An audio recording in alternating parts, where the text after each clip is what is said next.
Acceleration, which refers to speed, is one of the most common concepts in the field of physics.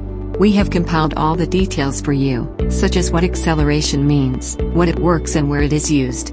Acceleration refers to the rate at which speed changes over time in terms of speed and direction. Since the acceleration has direction, as well as its magnitude, it has a vector numeric value. What is acceleration? A point or object moving on a line means that the acceleration varies if it accelerates or slows down. The motion system on a circle accelerates even if its speed is constant, because the direction is constantly changing. In terms of all other types of motion, both effects contribute to acceleration. Acceleration is defined as the division of the change in the velocity vector over a time interval into the time interval.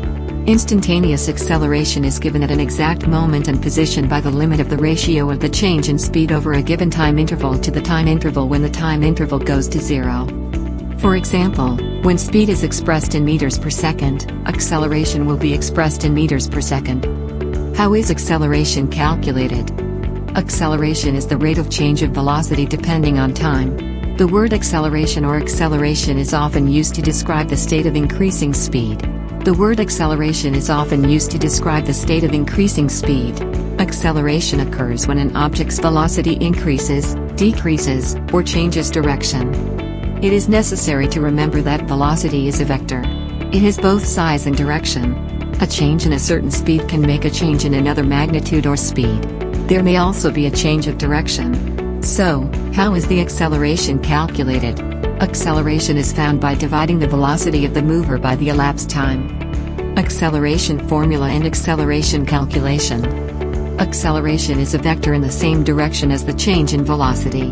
Since delta v is a vector, i.e. velocity, it can experience a change in direction.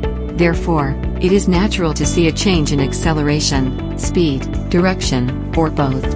When an object slows down, its acceleration is the opposite of the direction of its movement. This is known as deceleration. Acceleration is calculated using the following formula. Acceleration, A, equals velocity, v, time, t.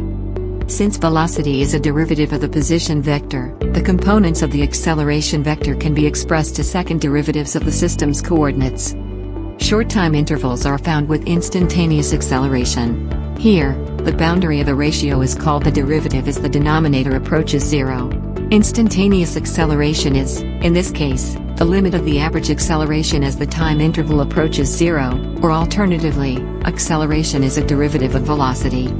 You can calculate the instantaneous acceleration time as follows.